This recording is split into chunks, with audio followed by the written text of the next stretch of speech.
Poetry Center, bringing poetry to Paterson since 1980 at Passaic County Community College.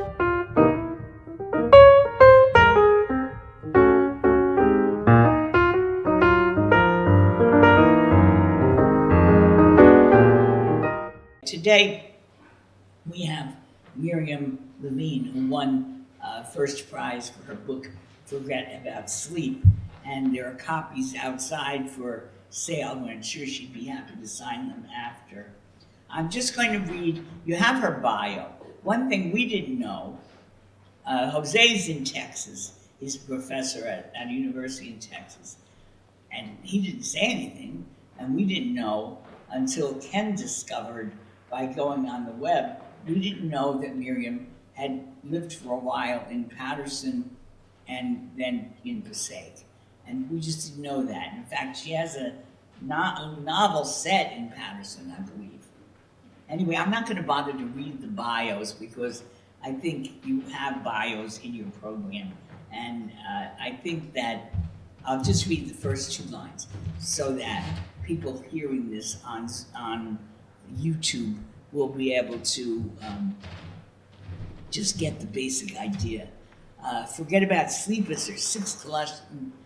Mark Doty chose her collection, The Dark Opens, for the Autumn House Poetry Prize. And her work has appeared in lots of very prestigious magazines. She's received grants from the NEA and the Massachusetts Arts Foundation, and she lives in New Hampshire and Florida. And she's also published a novel in Paterson.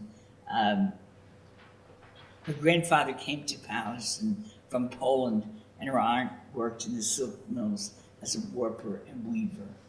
And the quote from Jose, who was my graduate student at Binghamton University 15 years ago, and is now a professor at this university in Texas. And he also, I want to say yesterday, had another poem in the New Yorker. Some things I envy very much, I have to say.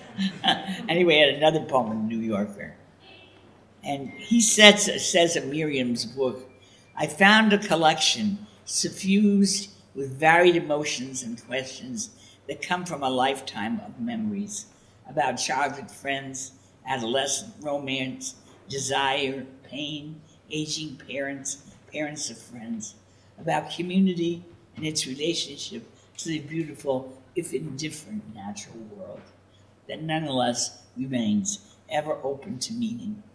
Ultimately, the poems here trace the exquisite struggle to make meaning, expansive and profound. Forget About Sleep is a triumph. Let's welcome Miriam Levine.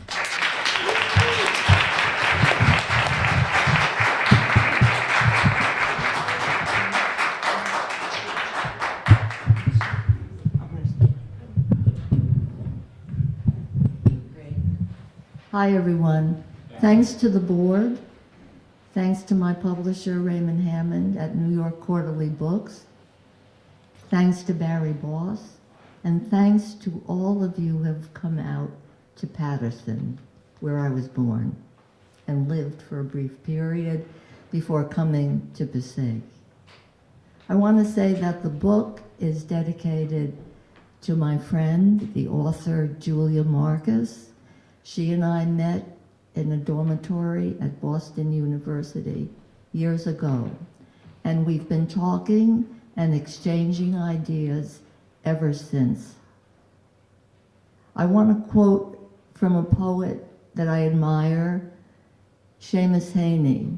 When he was introduced and told that his work was wonderful and that praise was heaped on him, you know what he said? He said, let's not make this an occasion for sin. And I always love that.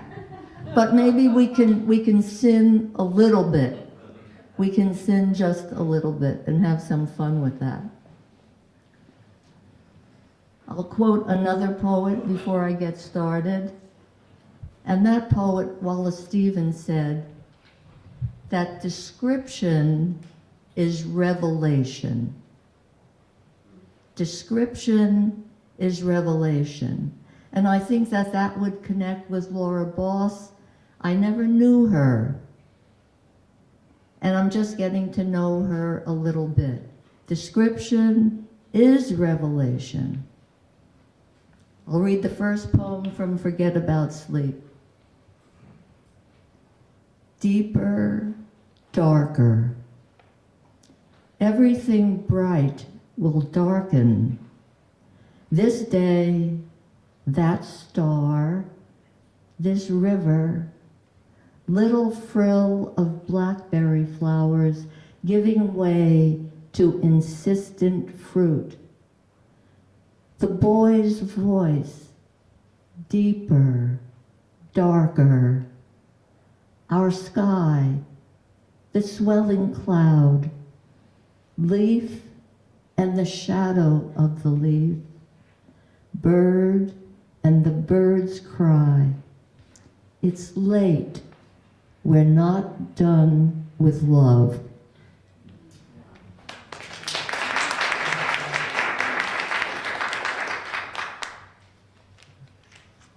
Speaking of love, here's a kind of love poem. It's set in New Hampshire on Union Street, and I think Union is a kind of, connects to love in some way. It's called Union Street. The calm fall night, when blazing leaves were invisible, and the curtain of the living room window blurred the gold dome of the Capitol building, recognizable though beautifully veiled. And 3 windows of the house on Center Street also came through, but these in pale blue. And I thought, everything is in its place, hushed and muted, even the street. There was enough light in the room to see the rug's edge and the arm of your chair. I did not have to do anything but rest. The door to your bedroom was open, and your nightlight showed a familiar path I might have taken to watch you dreaming.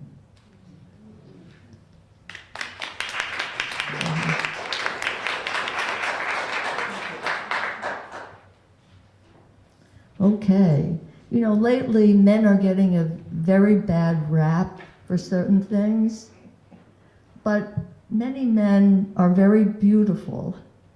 And this poem is called The Charioteer in Sicily, and it's the poet, yours truly, otherwise known as Miriam Levine, looking at a statue, an ancient statue of the charioteer. When I saw the photo of the statue for the first time, I was shocked that anyone could chisel the liquid shape of a man from such faceless stone and make stone cloth drop from chest to ankles in waterfall folds nearly transparent, clinging as if wet with sweat. The right leg thrusts forward, so weight rests on the left leg, raising the hip contrapposto. The knees like a giant peony in bud, the flexed buttocks horse-like, and the swelling sex too much for the cloth. If I were there, I would see even more closely the snail curls at the brow, the seamless bandeau around the chest. I would follow the vein to its source and wonder at the exhausted, impassive face as I gazed into another age.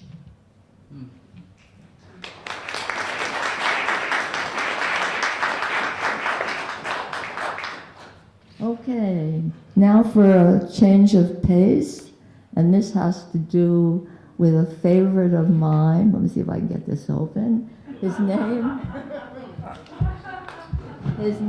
is Richard Wayne Penniman, also known as Little Richard.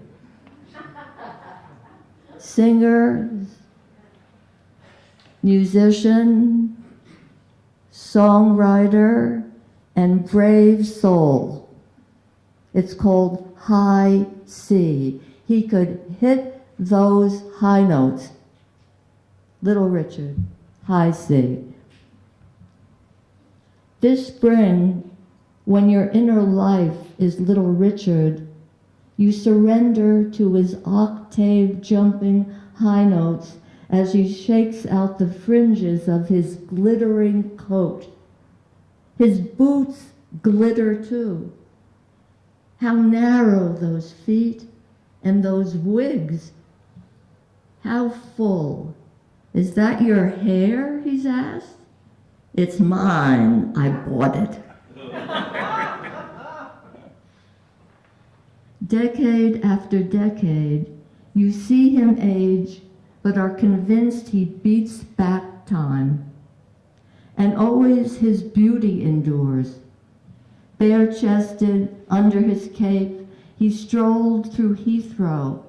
Man drop his cup of coffee when he see me. And I give him the peace sign.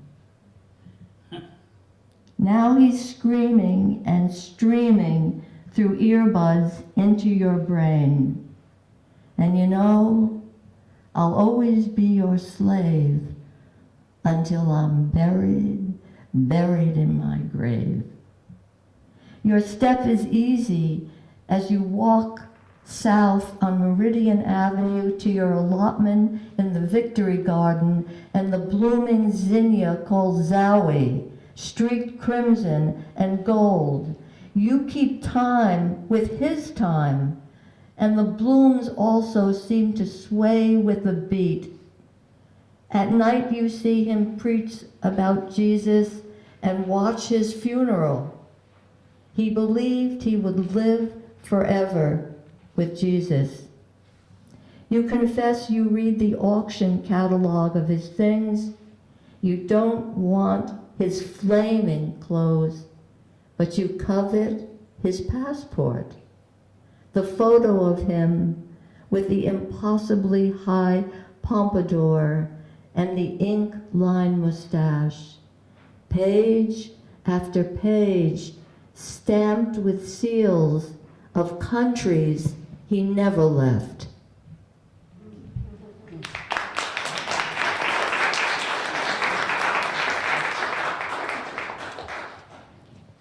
Okay, forget about sleep. How do you title a book?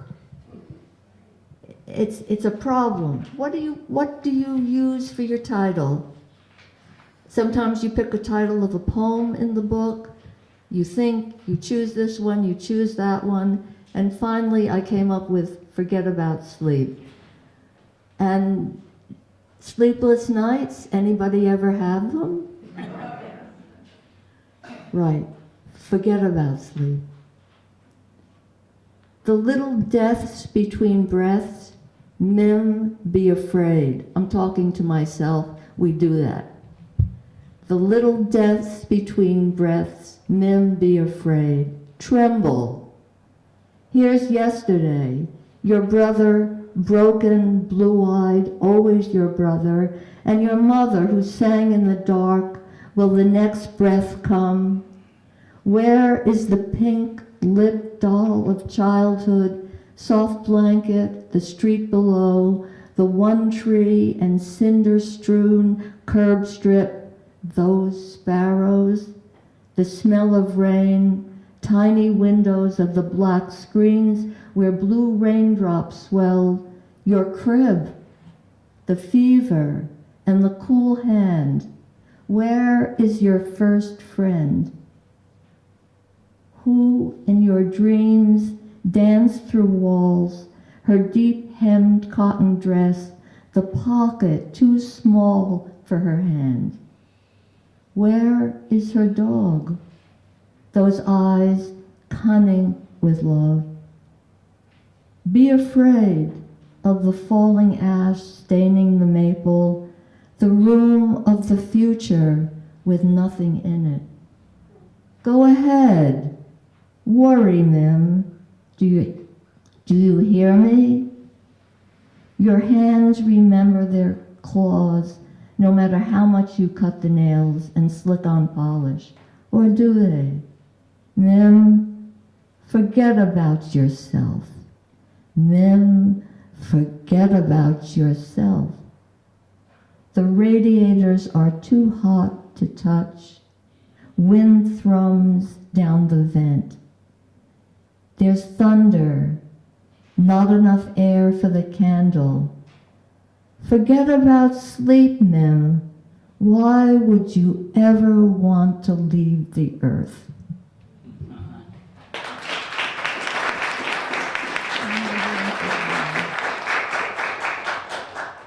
Okay, here's a short one. Not sleepless nights now. This poem begins with a question. What will I need? When I tilt back in the zero gravity chair, my pen is charged with green ink. My book open like a cat on its back. I search for words I knew by heart. I want to mark them. The thing is to have made someone care, writes Henry James. The thing is to make someone care. But then print wiggles, swims and blurs. Where are my glasses? Seeming miles away in the room down the hall. What will I need when I'm dying? Grace to speak a tender word, strength to touch my darling, softness to let go of everything.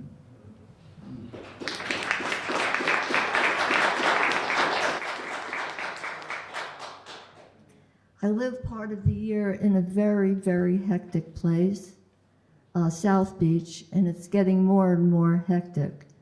But there's some wonderful experiences in South Beach. And here's one. This poem is called Already Here. Do you know how sometimes we're longing for things?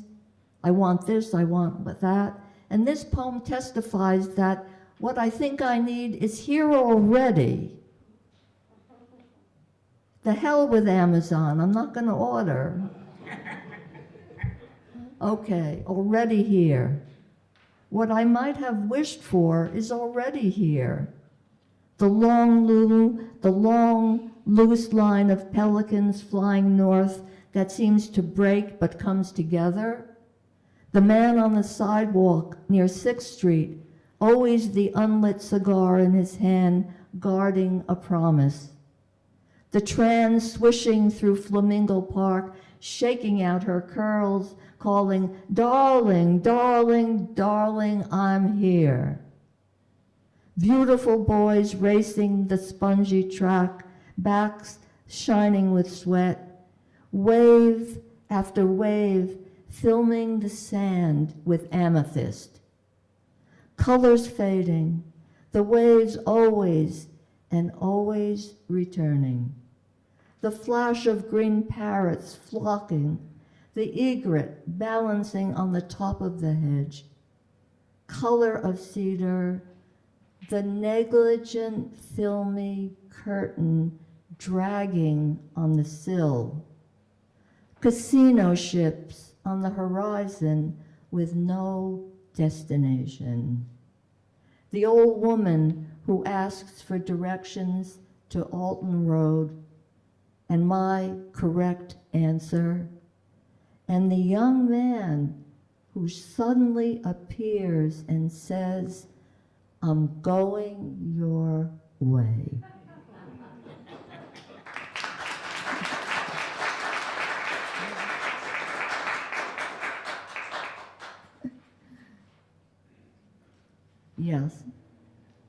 Now November, the last poem I will read.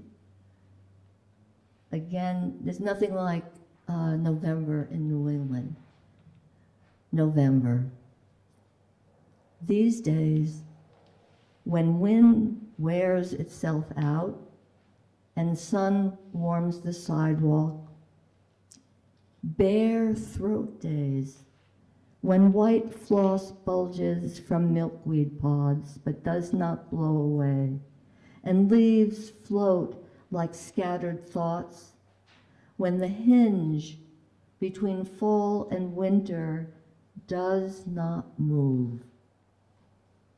And those nights too, when long past midnight, windows are flooded with light, and it seems everyone on this street is awake, timed and tuned to something we cannot see, something I imagine faith to be.